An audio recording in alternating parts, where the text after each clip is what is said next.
resolver, para que nos den las respuestas sobre los ejercicios que vamos a hacer aquí en la clase. Tenemos la profesora invitada Silvia que va a observar la clase también. Espero que se porten bien. Entonces. Ok, bueno, habíamos quedado en todo lo que es integración numérica y entiendo que acabaron la clase de las cuadraturas gaussianas con el ayudante. Yo no pude estar aquí debido a que estuve enfermo unos días. Y ahora lo que te queda es ecuaciones diferenciales. Todo lo que queda de aquí hasta el último día de clase son ecuaciones diferenciales. Y lo que primero vamos a ver, que no he entendido que todos los que están tomando esta clase están tomando o ya tomaron la clase de ecuaciones diferenciales, ¿verdad? Y en donde se estudia ecuaciones diferenciales ordinarias, y varios métodos de resolver analíticamente, de la unicidad de la solución y estas cosas en la clase de ecuaciones diferenciales. Luego estudiaremos todas estas ecuaciones aquí, pero resolviéndolas con métodos numéricos, para finalmente luego pasar a las ecuaciones diferenciales, ya para cerrar todo el semestre en derivadas parciales. Eso es algo que tengo entendido que no está dentro del estudio de la clase de ecuaciones diferenciales que ustedes tienen, pero se les complementa aquí al menos con la parte numérica, ya que las ecuaciones en derivadas parciales son mucho más, en muchos ámbitos son mucho más ocupadas que las ecuaciones diferenciales ordinarias, en especial en ciencias de ingeniería. Ok, entonces, como acabo de decir, muchos problemas de ciencias e ingeniería se modelan con cantidades diferenciales, ¿no es cierto? Por ejemplo, el problema de transferencia de calor. Si uno tiene una barra y considera un fenómeno unidimensional, se puede considerar, tal vez para los que estudian ingeniería mecánica están un poco más familiarizados con este problema. Uno tiene una barra de longitud L y aquí, por ejemplo, uno puede prescribir la temperatura en el último extremo y en el otro extremo puede prescribir el flujo de calor, ¿cierto? Y esta barra tiene una longitud dada L, ¿verdad? Y una sección transversal constante a lo largo de área A. ¿Okay? Asumiendo que la barra está hecha de un material que es isótopo. Isótopo significa que el material se comporta igual en todas las direcciones, ¿no es cierto? Que tiene la misma resistencia y el mismo comportamiento conductivo y todas estas cosas en cualquier dirección que uno vaya. Y asumiendo que el material es homogéneo, homogéneo significa que la densidad es constante a través de toda la sección de la longitud de la barra, ¿cierto? Rho es la densidad constante. Entonces uno puede calcular la transferencia de calor por conducción en esta. Entonces, lo que se hace es, se toma una sección, una longitud diferencial delta x. Lo que se hace es calcular el equilibrio en esa longitud diferencial. Separemos delta x aquí y tenemos el equilibrio térmico. El equilibrio térmico nos dice que todo lo que entra por aquí tiene que salir por acá. Entonces, si aquí entra una cantidad Q de flujo de calor, y por ejemplo yo tengo una fuente de calor a lo largo de la barra, que también por simplicidad vamos a decir que está uniformemente distribuido, es decir, es constante a lo largo de la barra con la fuente de calor Q. Entonces, aquí tengo mi fuente de calor Q. Aquí tiene que salir lo mismo que Rho más un delta Q, ¿verdad? ¿Estamos de acuerdo? Entonces, tenemos que de un lado, que todo lo que entra es Q más Q por delta X, porque esto está distribuido en la longitud, tiene que ser igual a Q más delta Q, y tenemos así el equilibrio térmico. ¿Okay? Así hacemos cumplir la ecuación de equilibrio energético. Como ustedes pueden ver, esta cantidad se puede ir con la de acá, y finalmente tenemos que Q por delta X es igual a delta Q.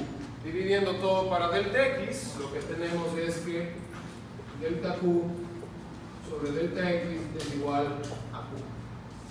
¿Cierto? Si tomamos el límite ahora de esto con delta x tendiendo a 0, este de aquí se convierte en ¿qué? ¿En qué se convierte esta cantidad de acá como límite con delta x tendiendo a 0? ¿En qué? En una derivada, ¿verdad? Y finalmente me queda que q a de x es igual a q.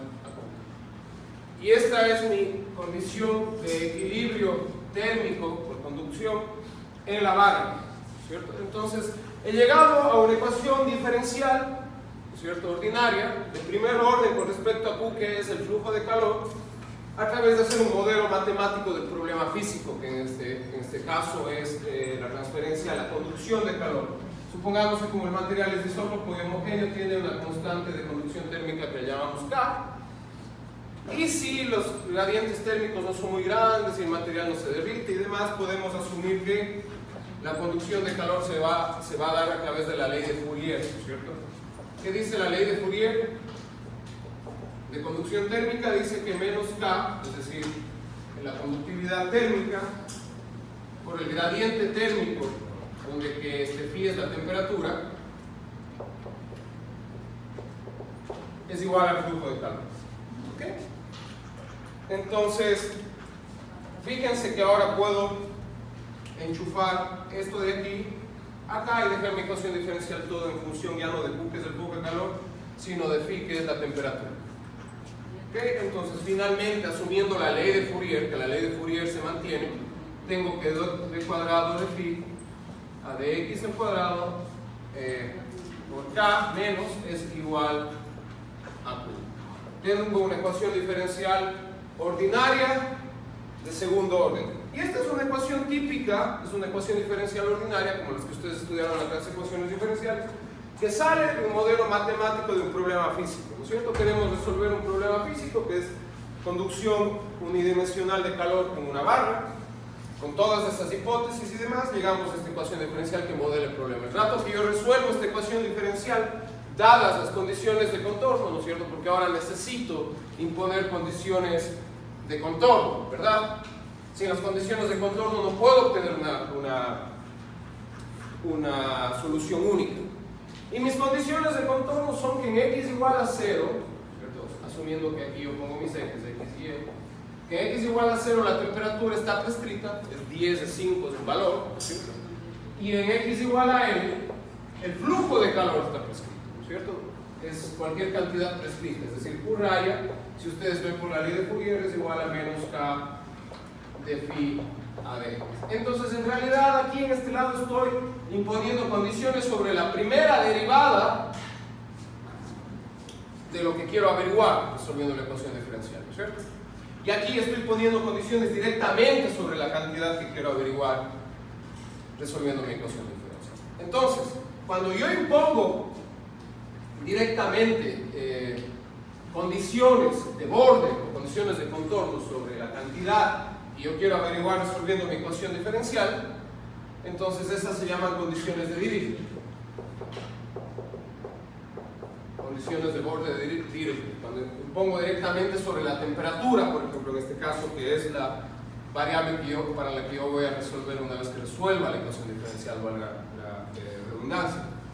Y acá, en cambio, estoy imponiendo condiciones, estoy prescribiendo el flujo de calor, que puedo relacionarlo directamente con la primera derivada de la cantidad que yo quiero averiguar al resolver la ecuación diferencial. Y entonces yo llamo las condiciones que están relacionadas con la primera derivada, se llaman condiciones de contorno o de frontera de Neumann, por el matemático que vivió en el siglo pasado, John von Neumann. ¿Ok? Entonces tengo generalmente típicas condiciones de un problema de ecuaciones diferenciales de borde, son las condiciones de Dirichlet, que son sobre la variable mismo que quiero averiguar, y las de Neumann. Una vez que tengo mis dos condiciones, en este caso, ¿por qué necesito dos condiciones en este caso? A ver si recordamos un poco de la clase de ecuaciones diferenciales.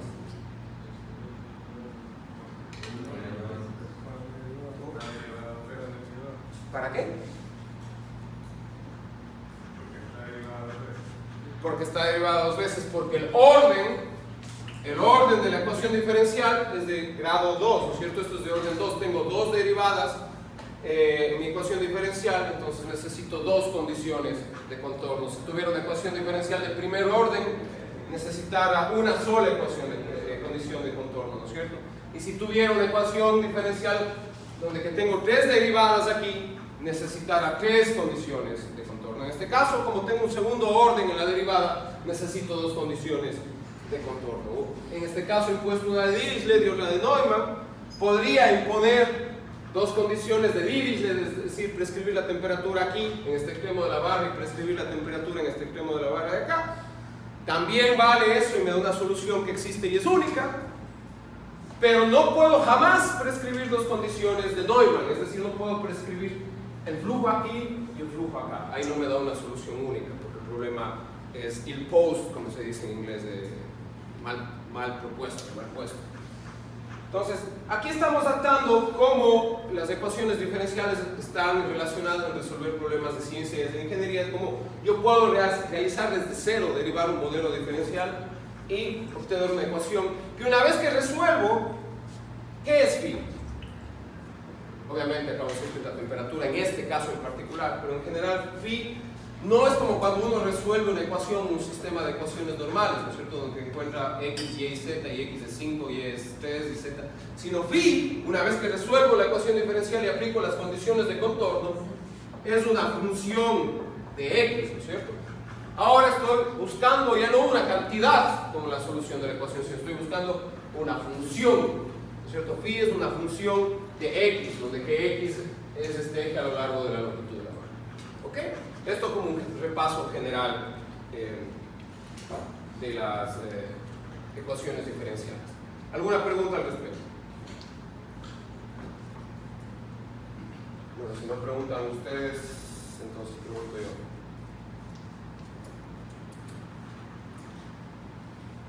¿Cuántas condiciones de contorno necesito? ¿Por qué dos? Por el orden de la ecuación. Por el orden de la ecuación. ¿Y de qué tipo pueden ser las condiciones de contorno?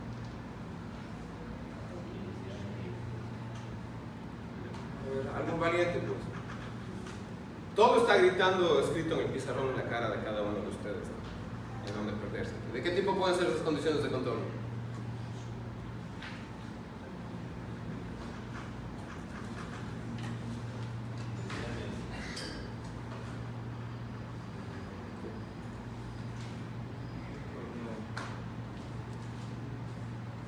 ¿No? Nada. ¿Alguien? De Dirichlet y de Neumann, ¿no es cierto? Las de Dirichlet son las que impongo directamente sobre la variable que quiero averiguar, ¿no es cierto? Prescribo el calor, la temperatura, perdón, en este caso, y las de Neumann son las que están relacionadas con las derivadas de esa variable, ¿no es cierto? La primera derivada en específico, que es prescribir el flujo de calor, que a través de la ley del Fourier se relaciona con la primera derivada de la variable, que es la temperatura. ¿Ok? Entonces tengo esos dos tipos. Las dos pueden a su vez ser de condiciones iniciales, ¿no es cierto? Yo puedo tener un problema como el que estamos viendo este rato de condiciones de frontera, o condiciones de contorno o de borde, pero también puedo tener un problema que se conoce netamente como el problema de condiciones iniciales o el problema de Cauchy. ¿Cuál es el problema de condiciones iniciales? Donde que solo describo qué está pasando al principio y probablemente esta variable independiente de aquí ya no es el espacio como es aquí, sino es que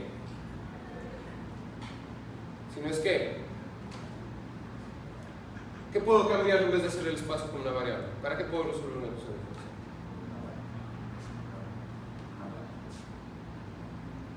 diferencial? ¿Pero qué quiero poder averiguar aparte de averiguar cantidades en el espacio a lo largo de la barra? ¿Qué puedo querer averiguar? Un problema de condiciones iniciales básicamente es un problema de ¿qué? ¿De qué? ¿Dependiente de qué? ¿Cuál es la variable independiente? Tiempo. El tiempo, por eso son condiciones iniciales. Prescribo lo que está pasando al principio del asunto, ¿no es cierto? Digo, la velocidad inicial es tanto y la aceleración es tanto, si es que necesito más derivadas, y el espacio es tanto, ¿no es cierto? En el tiempo cero. Entonces ahí todas se imponen en un t igual a t sub 0, ¿no es cierto? Impongo todas las condiciones sobre la función y sus derivadas en el tiempo cero, y ya no es un problema de condiciones de contorno como este, que es de borde, donde está involucrado el espacio, sino es un problema de condiciones iniciales, donde que generalmente está involucrado el tiempo. ¿Qué está pasando al principio? Y en base a lo que hago al principio voy a predecir con mi modelo matemático lo que va a suceder en el futuro. ¿Okay? Y entonces cuando tengo una ecuación diferencial ordinaria y todas mis condiciones que pueden ser de Dirichlet-Neumann o sobre más derivadas están al inicio, son condiciones iniciales, el problema se conoce como el problema de Cauchy. ¿Estamos de acuerdo? Entonces yo puedo escribir una ecuación diferencial ordinaria de orden m, ¿cierto? De orden m, como una función de la variable independiente que es x, una función, por ejemplo, de y, que es función de x, que va a ser la variable dependiente, y una función de sus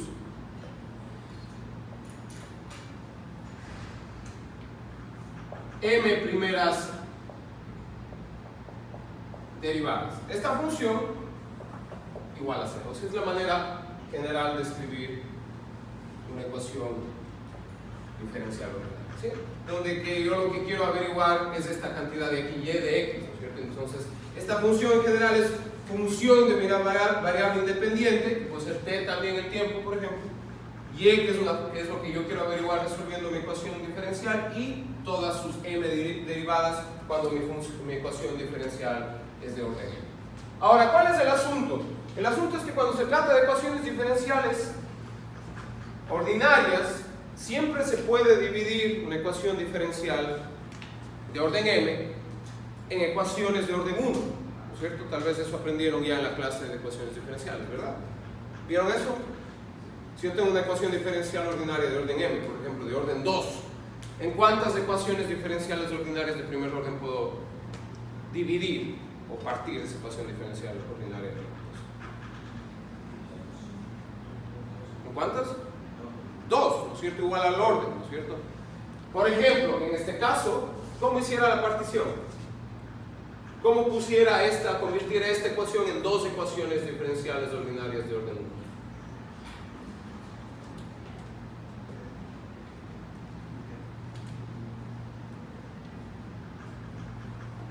Ya vinimos de ahí, solo tenemos que regresar unos pasos.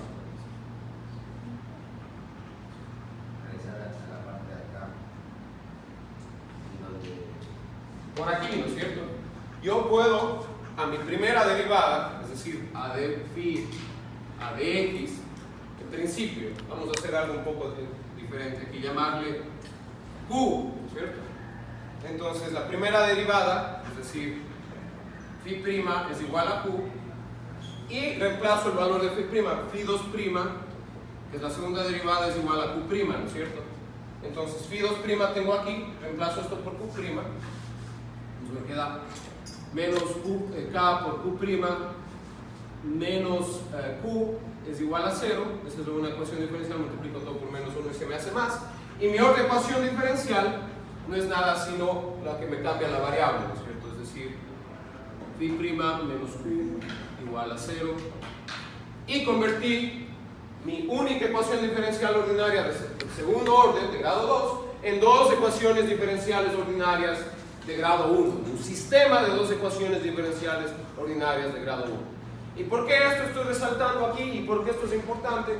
Porque debido a que yo puedo convertir cualquier ecuación diferencial ordinaria de cualquier grado en un sistema de ecuaciones diferenciales ordinarias de primer grado, yo puedo decir que la solución de ecuaciones diferenciales ordinarias en general se resume a resolver solo ecuaciones diferenciales ordinarias de orden 1. Y no preocuparme por métodos más sofisticados para resolverlas directamente, las de orden 2 o las de orden 3. Con que aprenda a resolverlas de orden 1, pues frito el pollo, ¿no es cierto? Eso es. ¿Quedó claro esto de aquí? Esta ecuación diferencial ordinaria de orden 2 la convertí en dos ecuaciones diferenciales ordinarias de orden 1 a través de este cambio de variable. Ahora puedo resolver este sistema de dos ecuaciones diferenciales ordinarias de orden 1 usando solo métodos para resolver ecuaciones diferenciales ordinarias. ¿Estamos de acuerdo con eso? Bien. Entonces, ahora la idea es simplemente enfocarnos no en toda esta familia de ecuaciones diferenciales de orden m, sino simplemente volver a escribir esto como una ecuación de orden 1. Entonces, la forma general sería f de x, de y de x y de y', que es la primera derivada respecto de x, igual a 0. O puedo escribir esto también como y' de x igual a una función de x y de y de x, ¿cierto? Donde que esta es la variable dependiente y esta es la variable, perdón, esta es la variable independiente y esta es la variable dependiente. Y esta es la forma general de escribir ecuaciones diferenciales ordinarias de orden 1, ¿cierto? Para todo x perteneciente, digamos, a los reales, o subconjunto de los reales. ¿Estamos de acuerdo con eso?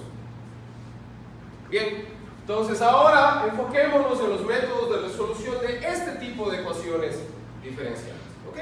Y el primer método de resolución numérica, ¿cierto? Porque aquí en esta clase es todo sobre métodos numéricos, es conocido como el método de Euler hacia adelante.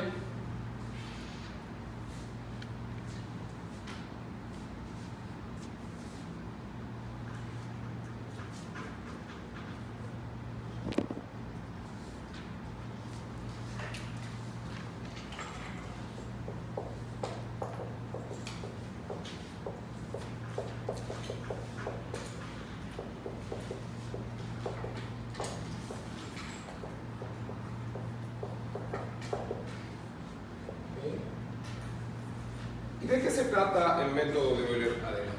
Recuerden que antes de ver integración numérica, la regla de Simpson, la regla del trapecio y todo lo que ya vimos ahí, vimos también primero diferenciación numérica. Y lo que estudiamos en diferenciación numérica básicamente fueron métodos de diferencias finitas. Y recuerden que había las diferencias finitas progresivas, las diferencias finitas regresivas y las diferencias finitas centrales, básicamente, para las primeras, segundas y n derivadas. El método de Euler hacia adelante está basado en la primera diferencia finita progresiva.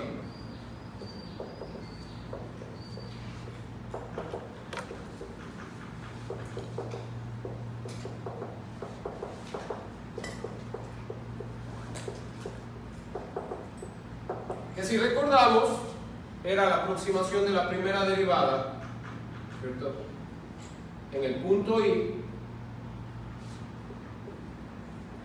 La primera derivada de una función en un punto i, calculada como y más 1 menos y dividido para h, ¿cierto? Donde que h era el espaciamiento de la discretización. ¿Recuerdan? Y hicimos una interpretación geométrica de todo eso, que básicamente era aproximar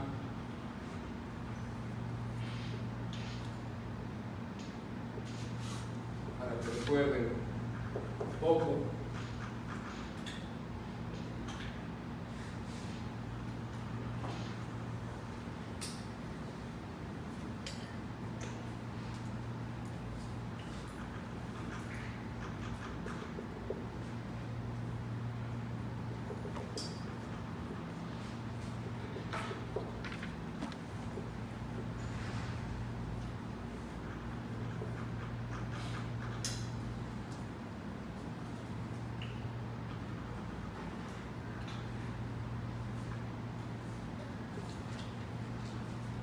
era aproximar el valor de la derivada en este punto, ¿cierto?, en el punto x, como la derivada a una función en un punto dado es la pendiente de la función en ese punto, la pendiente de la tangente de la función en ese punto.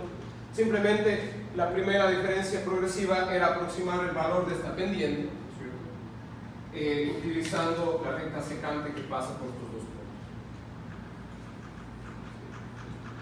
Eso era la interpretación de la primera diferencia finita progresiva.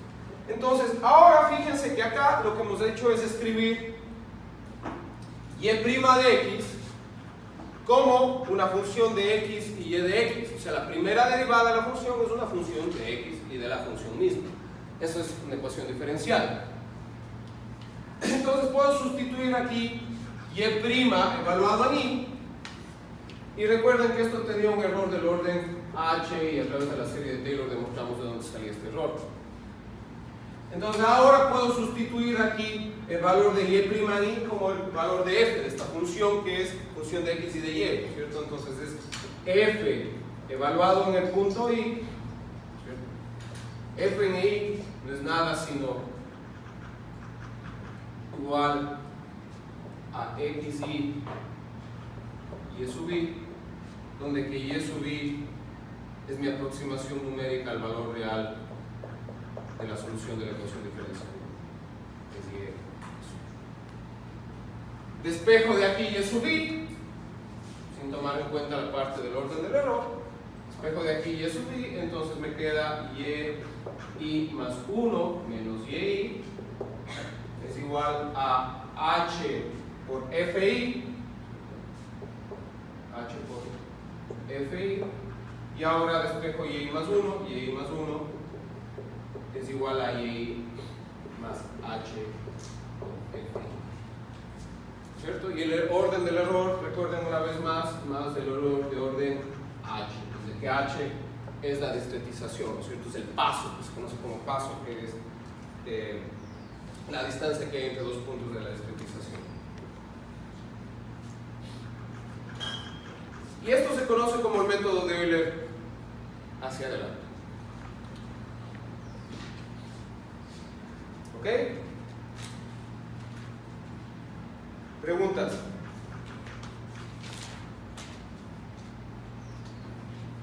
Siempre se utiliza el error cero en este caso.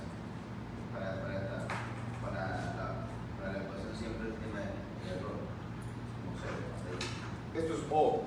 El orden del error es H. O sea, en este caso siempre se lo deja ahí a un lado y no se lo toma en cuenta para empezar. No, esto significa que estoy incluyendo cuál es el orden del error y que hay como acotarlo, como ya vimos. Siempre hay como calcular la cota superior del error. Y se lo pone aquí por completitud, ¿no es cierto? Para decirte cuál es el orden del método, o sea, del error que cometes al aproximar la solución de la ecuación diferencial por este método. ¿Ok? Ahora bien, la diferencia entre obtener la solución analítica de la ecuación diferencial y la solución numérica de la ecuación diferencial, ¿cuál va a ser?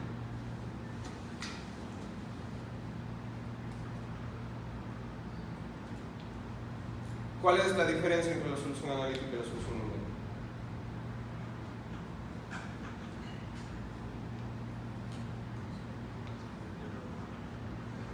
El error es una de las diferencias. ¿El error con respecto a qué? ¿O el error de cuál? ¿Del analítico o de la numérica?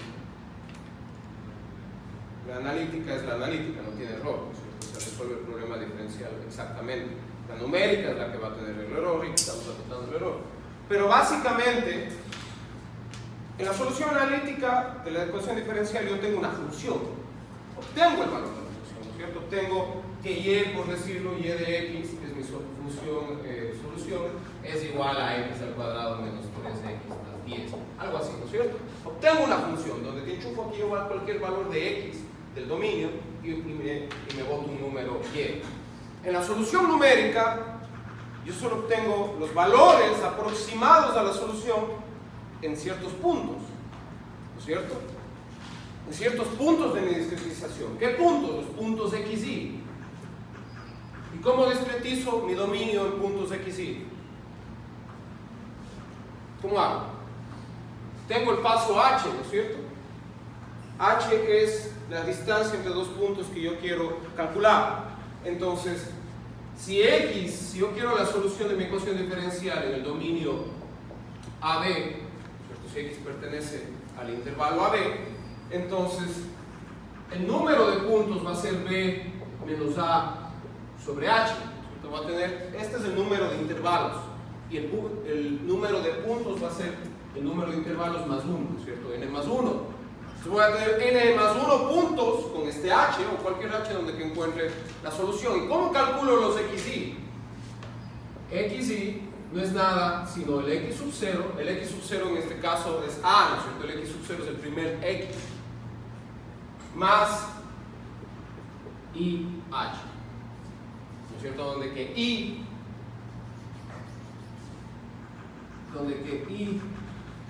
va desde 0 hasta n. Tengo n más 1 i, ¿no es cierto? Entonces, para i igual a 0, x sub 0 es x igual a x sub 0. Para i igual a 1, x sub 1 es x sub 1 más h. Para igual a 2, x sub 2 es x sub 0 más 2h, etc. De tal manera que todos los puntos están igualmente espaciados. Entonces, con todo esto calculo la solución aproximada de mi ecuación diferencial ordinaria de primer orden mediante el método de Euler hacia adelante. Preguntas. ¿Cuál sería la interpretación geométrica de mi método de Euler hacia adelante?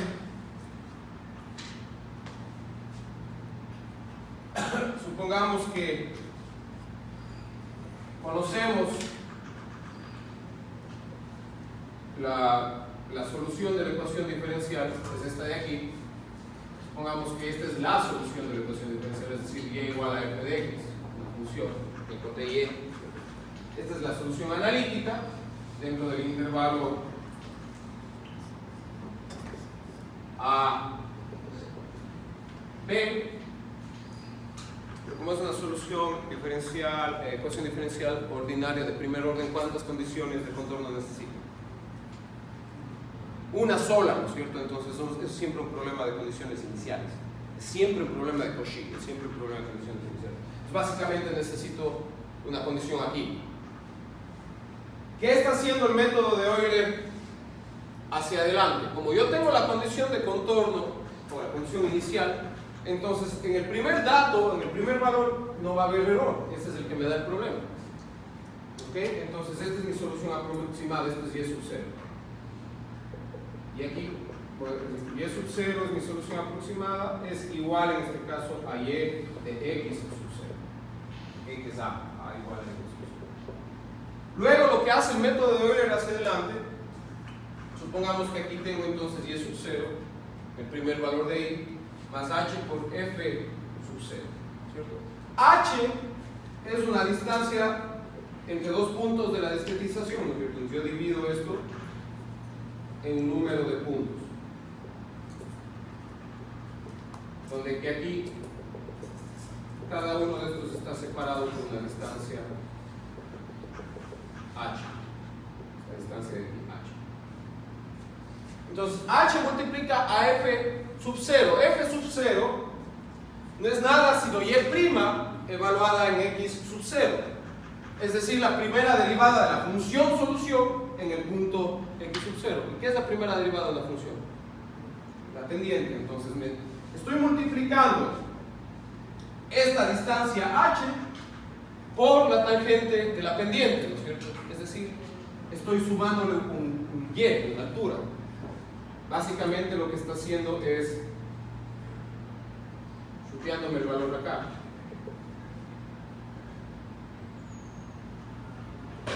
Entonces este valor es y sub 1, donde el valor real es este de acá, fíjense. El valor exacto es y de x.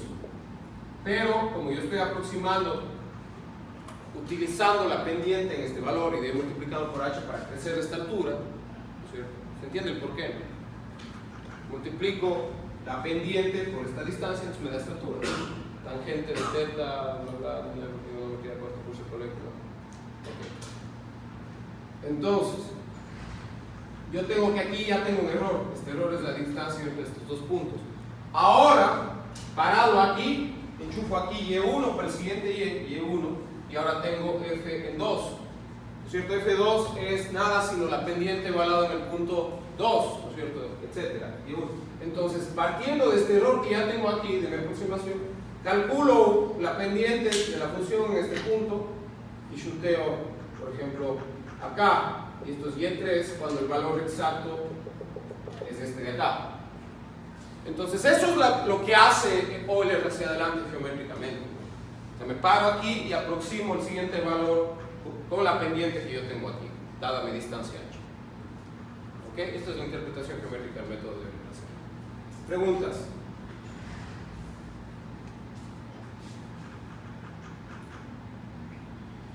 No preguntas, ¿está claro? ¿Dudas, comentarios, sugerencias? Ok. Siempre va a ser contigo. Siempre va a ser contigo. Contigo la función, la de las aproximaciones. Nunca va a ser, o sea, me refiero a la lineal. Ah, lineal, es una aproximación lineal. Claro, porque estás utilizando este f es y', es el valor de la pendiente en ese punto. O sea, solo una pendiente más entrada. Claro, la pendiente multiplicada por h te da la altura, ¿no es cierto? Si vos dices, quiero subir 30% en 10 metros que tiene esto, no tiene 10 metros, pero alrededor de 10 metros, entonces multiplicas la tangente de 30 por 10 y te da qué altura vas a subir, ¿no es cierto? La pendiente. ¿Ok? Entonces, eso con referente al método de Euler hacia adelante, y ya vamos a hacer un ejercicio. Pero primero, antes de eso, existe también otro método que obviamente proveniente de las diferencias finitas que ya estudiamos se deriva, y es el método de Euler hacia atrás. Como acabamos de ver el método de Euler hacia adelante, ahora también tenemos un método similar, no igual, pero similar, que se conoce como el método de Euler hacia atrás. Y este viene de la primera diferencia finita regresiva para la primera derivada. ¿Ok? Y recuerden que la primera diferencia finita regresiva me daba el valor de la derivada de la función en el punto i era igual a y menos y menos 1 sobre h, y también tenía un error del orden h. Entonces, una vez más, y' de i no es nada sino f evaluado en i, ¿no es cierto? Este f minúscula de acá evaluado en i. Entonces aquí tengo fi despejando, ¿no es cierto?, por h es igual a y menos 1. Despejo y me queda que y es igual a y menos 1 más h por fi. Ahora, hay una cosa que se conoce como álgebra de diferencias finitas, donde yo puedo sumar, restar índices a los índices que tengo aquí. Entonces, ahora lo que hago es sumar una cantidad a todos los índices. Entonces, sumo más 1 a los índices de esta ecuación de acá. Entonces, si sumo más 1 a todos los índices de la ecuación para que no se altere, me queda que y más 1 es igual a y. Estoy sumando más 1 acá, estoy sumando más 1 acá, entonces me queda este y se hace y más 1, y este de acá se hace y nada más, ¿no es cierto? Está y menos 1 y le sumo 1, se hace y más h, el h no tiene índice, ¿no es cierto? Entonces no pasa nada, y fi se me hace fi más 1. Esto, recuerden que tenía un error del orden h.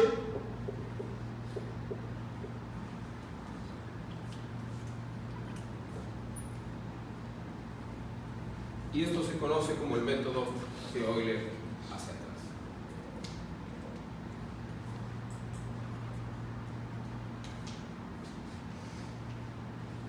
Salen directamente los métodos de diferencias finitas que ya estudiamos anteriormente.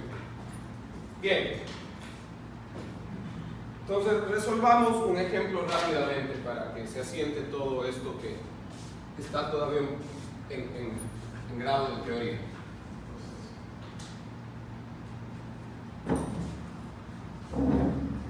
La idea es que tenemos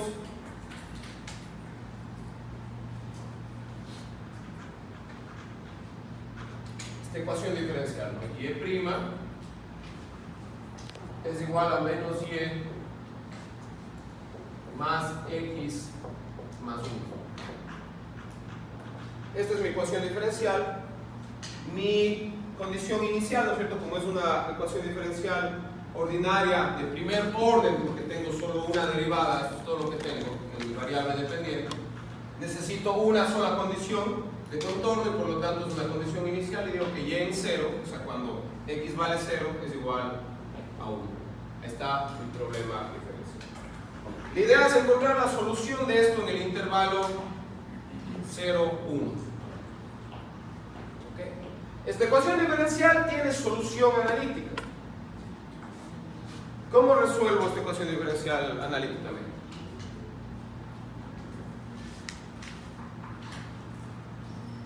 Ya tomaron toditos ecuaciones diferenciales, ¿no es cierto? Ya, pues facilito, ¿cómo resuelvo eso?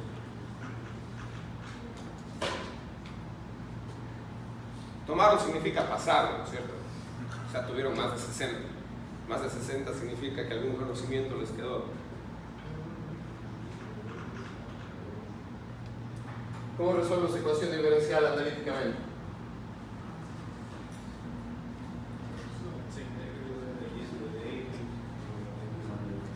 Por ejemplo, yo puedo reescribir esto como y' más y igual a x más 1, ¿no es cierto? Y primero necesito resolver esto en dos partes. ¿Cuál es la primera parte que voy a resolver? La ecuación homogénea, ¿no es cierto? Y luego la particular, y sumo la solución homogénea a la particular y obtengo la solución total, a la cual aplico las condiciones iniciales y obtengo los coeficientes. Entonces la solución homogénea sería de esto. Básicamente es decir que tratar una solución, ¿no es cierto? Esto en alemán se dice Ansatz, que es como la adivinanza oculta.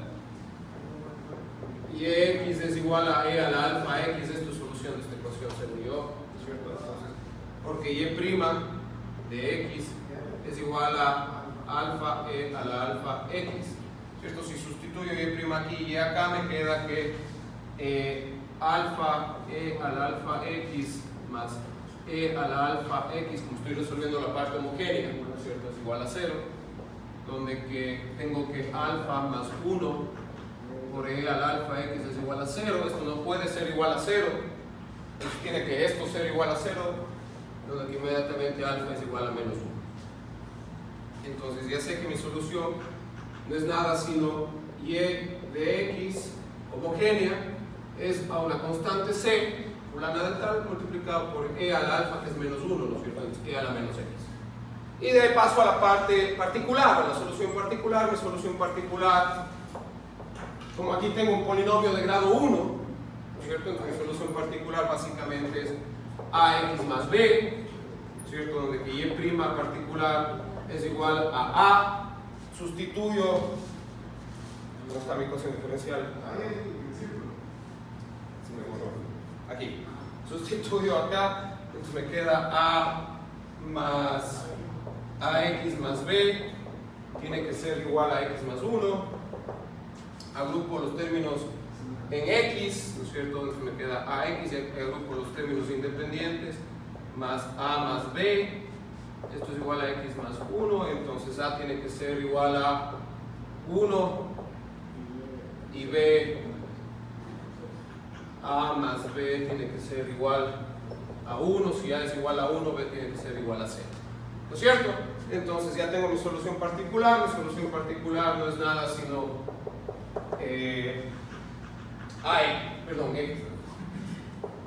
en sumo ahora la homogénea más la particular para obtener mi solución general y tengo que y de x es igual a c por e a la menos x más x, ¿ok? Y ahora aplico aquí condiciones iniciales. En este caso mis condiciones iniciales era que y en 0 tiene que ser igual a 1, entonces aquí es 1, e a la 0 es 1, ¿no es cierto? C y esto es 0, entonces C es igual a 1 y finalmente reemplazo y encontré mi solución que es única, ¿no es cierto? Mi solución es única, es la única función que satisface esa ecuación diferencial con esa condición inicial. ¿Ok? Eso es solo un repaso de lo que ya ustedes aprendieron muy bien en la clase de ecuaciones diferenciales. ¿Tiene solución analítica? Acabamos de encontrar la solución analítica, es esta de aquí la solución analítica, que este C era nada sino 1. Y en este caso podemos encontrar, como les decía, la solución analítica y también vamos a hacer la solución numérica.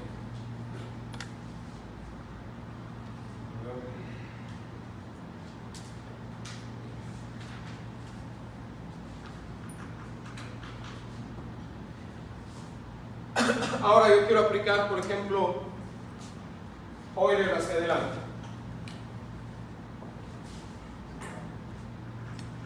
Para resolver este problema. ¿Cómo hiciera? Si quiero usar Euler hacia adelante. Tengo aquí y' es igual a menos y más x más 1.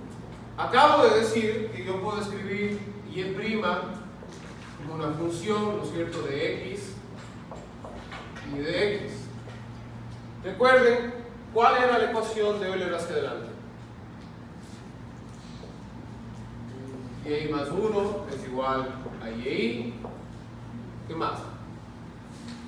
Más h por fi, ¿cierto? Entonces mi fi es el que tengo que calcular primero. Aquí está ya dado mi f. Esto es igual a f. Fi no es nada sino menos y más xy más 1. ¿Okay? Entonces ahora sustituyo esto acá. Y más 1 es igual a y más h por fi. Fi, una vez más, es esto de acá. Menos y más xy más 1. Ahora, ¿qué hago? Dado y, calcular y más 1. Yo tengo un intervalo que es 0, 1, que si decido usar un h igual a 0.1, ¿cierto? Si decido yo usar un h, el valor de h igual a 0.1, entonces la partición del intervalo en n subintervalos va a ser 1, que sería b, ¿no es cierto? Y este 0 es a en este caso, que es 1 menos 0 sobre 0.1. Es igual a 1 sobre 0.1, ¿cuánto es? 10, ¿cierto? Tengo 10 subintervalos, por lo tanto tengo 11 puntos. ¿Cuáles son mis 11 puntos? Mis 11 puntos son xy igual a x sub 0 más y por h, ¿no es cierto? Entonces, xy es igual a x sub 0, que es igual a, que es igual a 0, ¿no es cierto?, más y por h, que es 0.1. Para y desde 0 hasta n, ¿cuánto es n? 10.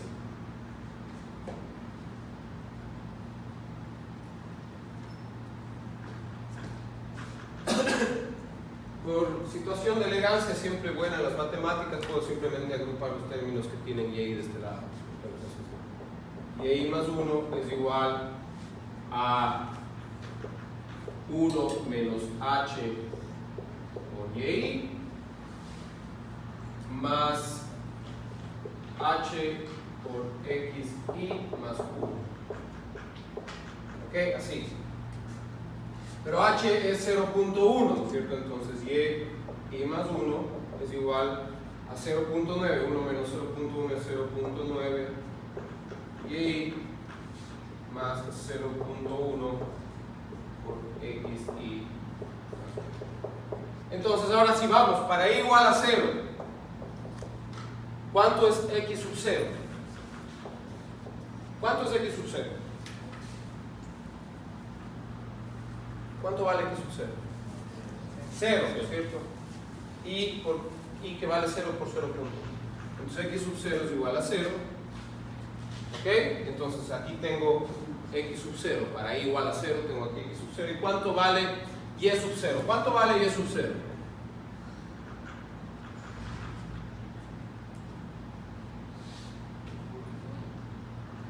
¿Cuánto vale y sub 0? Está aquí. ¿No es cierto? Las condiciones iniciales. Y sub 0 vale 1. Y sub 0 es igual a 1. Entonces, con i igual a 0, me queda que 0 más 1 es 1. Entonces obtengo y sub 1, que es igual a 0.9 por y sub 0 más 0.1 por x sub 0 más 1. Y ahora sustituyamos, ¿cierto? Y sub 0 es igual a 1. Pues y sub 1 no es nada sino 0.9 por 1 más 0.1 que multiplica x sub 0, que es 0, que multiplica a 1. Y me queda 0.9 más 0.1, ¿no es cierto? Entonces y sub 1 es igual a 0.9 por 1, que es 0.9, más 0.1 por 1, que es 0.1, es decir, a 1. Ya conozco y sub 0, ya conozco y sub 1. Ahora, ¿qué me toca calcular? Y sub 2, ¿no es cierto? Entonces ahora con i igual a 1, sustituyo todos esos valores aquí y con eso puedo calcular y sub 2. Entonces con i igual a 1, 1 más 1 me queda aquí y sub 2 es igual a 0.9 por y sub 1 más 0.1 por x sub 1 más 1. Y sub 1 lo acabamos de calcular recién. ¿Cuánto fue? 1, ¿no es cierto? ¿Y cuánto es x sub 1? De acá, ¿no es cierto? X sub 1 es 1 y vale 1 por 0.1. ¿Cuánto es? 0.1. Entonces, y sub 2 es igual a 0.9 por y sub 1 que acabamos de calcular, que es 1, más 0.1 por x sub 1, que es 0.1, más 1, ¿cierto? Entonces me queda que y sub 2 es 0.9 más 1.1 por 0.1. ¿Cuánto es 1.1 por 0.1? Estoy diciendo que adivinen si lo que hagan los calculadores. 1.1 por 0.1. El 1%, el 10% de 1.1. ¿Cuánto? 0,11 con cuarto decimal. Ah, sí, 0,11. Ok, y entonces Y2 es igual a 1.1, ¿no es cierto? Y así, si queremos calcular y sub 3, y sub 4, y sub 5, y sub 6, y sub 7, ¿hasta qué vamos a llegar? ¿Cuánto es n? ¿Cuánto es n? 10. Ahí está clarito. 10, es 10, pero ¿cuántos puntos hay? 11, porque hay 11 si n es igual a 10.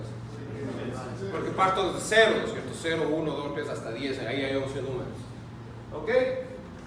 Y esta es la manera de ver el método. ¿Cómo calculo el error? Ya saben, ustedes tienen la solución analítica, calculan la solución analítica en ese punto y viceversa.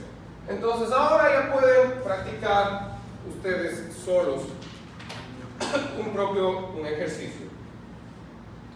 Y obviamente lo vamos a evaluar con la ayuda de...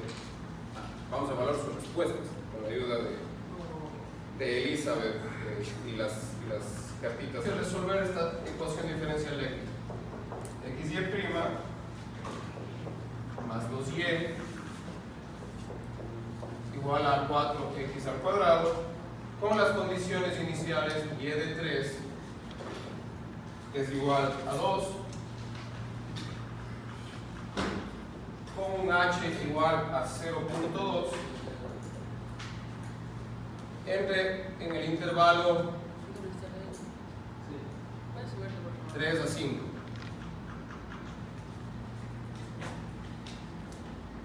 Con x perteneciente al intervalo 3 a 5. Este es el ejercicio, ¿no? H es igual a 0.2. Esta es la ecuación diferencial, ¿no es cierto? Es una ecuación diferencial de primer orden. La condición inicial, el valor de h, el intervalo en el que tengo que calcular la solución. Esta ecuación diferencial también tiene solución analítica, por cierto, pero Lo que se pide hacer este rato es calcular la solución numérica utilizando el método de Euler hacia adelante y utilizando el método de Euler hacia atrás. ¿Ok? Entonces, manos a la obra, muchachos. Deberían haber acabado para allá. No estaba tan largo de hacer. Entonces, ahora con las fichitas que ustedes tienen ahí que les dio Elizabeth, vamos a proceder a responder esta pregunta con la aplicación. Las fichas que tienen ahí, ustedes pueden ver que en cada parte de la ficha dice una letra. Entonces ustedes la van a ubicar de acuerdo a su respuesta. Por ejemplo, aquí dice A, B, C y D. Entonces si la respuesta es A, ustedes la van a poner con la A hacia arriba. Solamente la levantan y yo con una aplicación la voy a escanear y con eso me van a hacer todas las respuestas que ustedes aquí. ¿Ya? Entonces, primero, bueno, me imagino que ya todos tienen sus respuestas, así que vean cómo vamos a ubicar la hoja y en un minuto todos la levantan, ¿ya? Tienen estas reducciones de acuerdo con lo que resolvieron, ¿no es cierto? A, B y C. La primera pregunta, de ahí.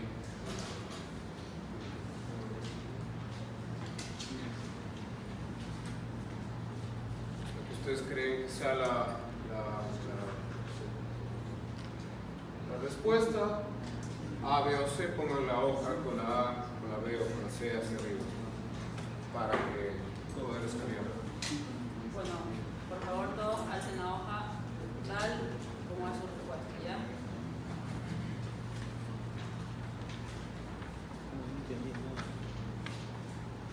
Siguiente, tú puedes la mejor. Tú puedes bajar la mejor.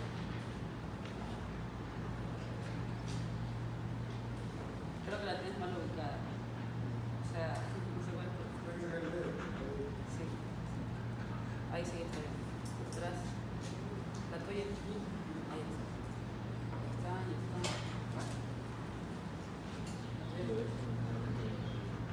Pueden ir verificando que sus nombres ya se ponen en la. Estaban atrás. ¿Ustedes también? La respuesta correcta era la C. Que uno sabe cuánto contestaron bien. Creo que muchos se equivocaron porque en la B y la C está solamente intercambiada las respuestas y obviamente a las que se confundieron y la mayoría puso la B en realidad. Entonces, la siguiente pregunta.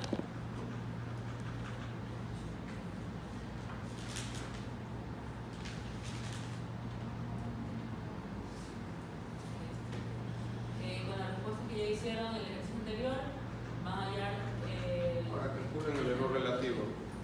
con respecto a la solución analítica, que ahí está el valor ya de la Este es el valor de la solución analítica en x igual a 5. Hagan el cálculo y procedamos a resolverlo. Quizás tengo un más. 5 minutos para esto, porque esto sí es súper rápido. ¿Listos? Ahora sí. Otra vez.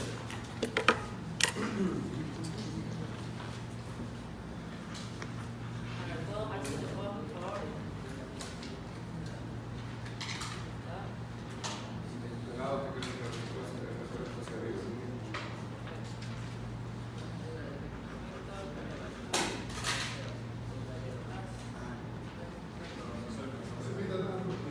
Están saliendo. Bueno, acá sí me está saliendo. Y vamos a Ya se va a actualizar. actualizar.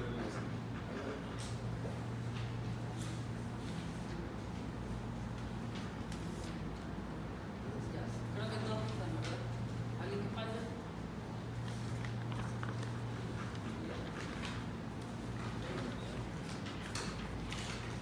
Creo que tienes la mano en el cuello.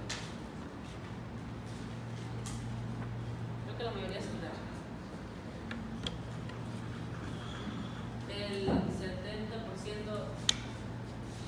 de correcta es la C.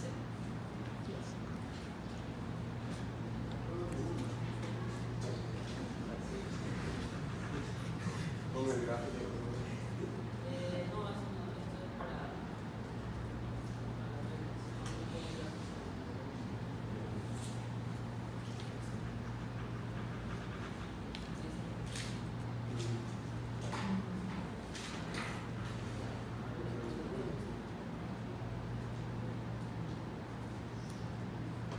Bueno, y ahora recordando lo que vimos al inicio de la clase, por favor respondamos esto. En un minuto para pensar bien. ¿Listo?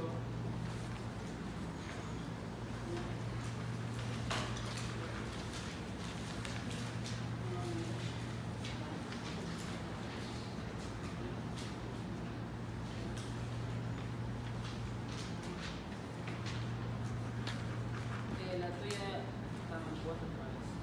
O sea, creo que estoy poniendo una letra que no existe. La D.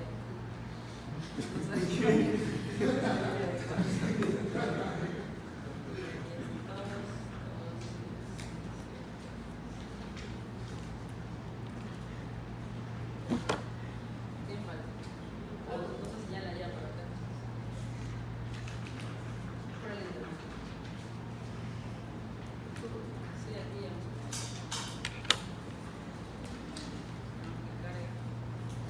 Solo creo que falta él. ¿Puedes alzar otra vez, por favor? Ahí es.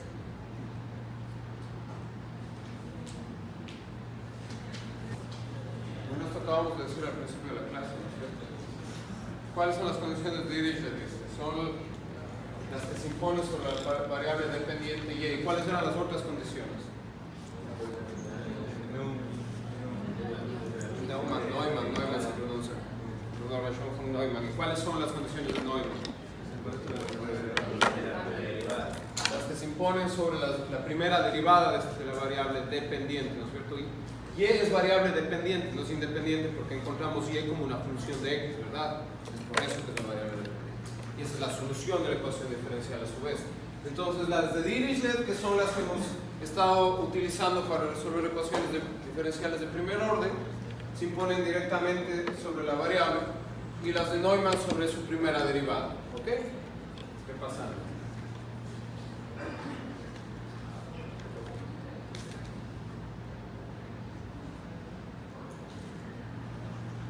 Ahora respondamos a esta pregunta, por favor.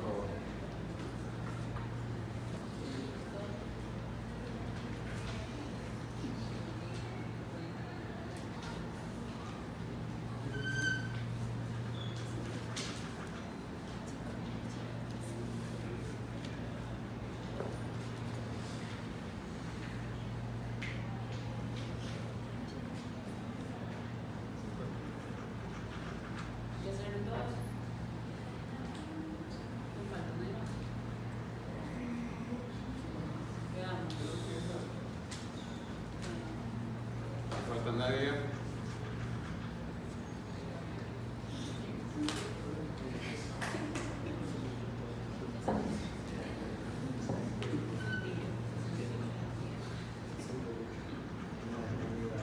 Repetimos 1 y 10 veces, ¿no? Por condiciones de orden H, recuerden, o H, alguien preguntó por ahí también. Y eso todo viene desde las diferencias finitas que ya vimos y de la serie de Taylor con la que demostramos el error y adoptamos el error, más que todo.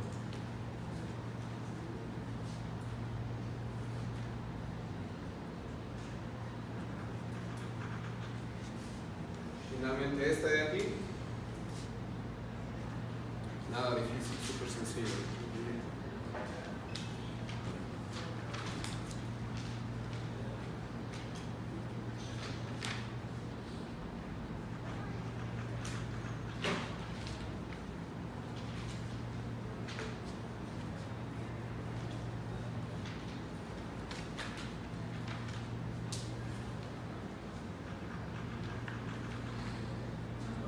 ¿Salen todos?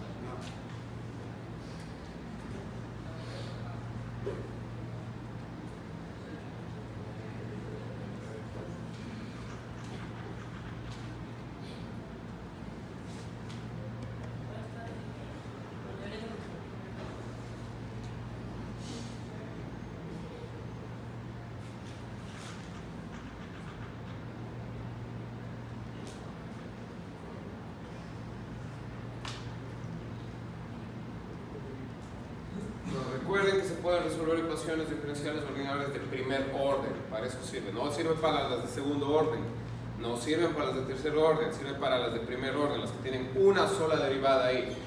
tanto el Euler hacia adelante como el Euler hacia atrás. ¿Sí? Para ecuaciones diferenciales ordinarias de primer orden, las que tienen una sola derivada. Y nos sirve para ecuaciones diferenciales parciales, para las ordinarias sí. ¿Ok? Que les quede fresco esto en la cabeza para que no se vayan a confundir en el examen. ¿Ok? Y bueno, creo que con eso terminamos la ronda de preguntas. Aquí tienen un gráfico de la solución analítica aquí en línea roja. Esta es la solución exacta de la primera que resolvimos, de la que yo resolví aquí en el pizarrón. Entre 0 y 1, recuerden que era, teníamos 10, habíamos discretizado el dominio en X en 11 puntos, en 10 subintervalos, entre 0 y 1. Y la solución roja, como les decía, en cada uno de esos puntos y en total es la analítica, la solución exacta, la que encontramos primero, mientras que la solución azul, esta que está en línea azul, ¿no es cierto?, es la solución del método con Euler hacia adelante, ¿no es cierto? Hay un error, como ustedes pueden ir viendo claramente aquí, el error va incrementándose de a poquito conforme vamos avanzando en la solución. ¿Por qué? Por esta interpretación geométrica que hicimos del método, ¿no es cierto?, donde que me paro en el primer punto donde que no hay error, por las condiciones iniciales que tienen que cumplirse, y de ahí el método de Euler hacia adelante comienza a chutear con la pendiente, ¿no es cierto?, y de ahí a seguir. Entonces el error tiende a ir incrementándose de a poco. Entonces esto es una buena comparación respecto al problema que yo resolví aquí en el pizarrón. Con